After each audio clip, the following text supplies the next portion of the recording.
वज़ीर आज़म इमरान खान चयो त अमरीका चीन ख़िलाफ़ इलाक़ाई इतिहाद ठाहियो आहे। अमरीका ऐं यूरोपीय मुल्क चाहिनि था त असांखे हिकु ग्रुप जो साथ ॾियूं। कुझु बि थी वञे, कहिड़ो बि दबाव अचे, पाक चीन लाॻापा तब्दील न थींदा। चीनी मीडिया खे इंटरव्यू ॾींदे वज़ीर आज़म इमरान खान चयो त पाक चीन लाॻापा इंतहाई मज़बूत आहिनि, इन्हनि लाॻापनि में ॾार न पवंदा। वज़ीर आज़म चयो त चीन हर क़िस्म जी हालतुनि में पाकिस्तान सां गॾु बीठो। पाकिस्तानी आवाम जे दिलनि में चीन लाइ ख़ासि जज़्बात आहिनि।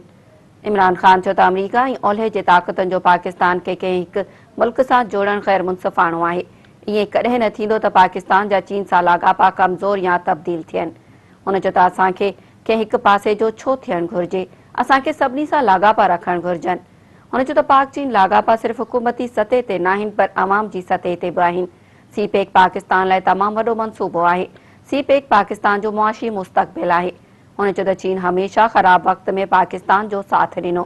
माण्हू ख़राब वक़्त में साथ ॾींदड़नि खे यादि रखंदा आहिनि। हुन चयो त असांखे कंहिं ग्रुप में वञण जी ज़रूरत नाहे। अमरीका ऐं यूरोपीय मुल्क चाहिनि था त असांखे हिकु ग्रुप जो साथ ॾियूं। असांखे त सभिनी सां लाॻापा रखणा आहिनि।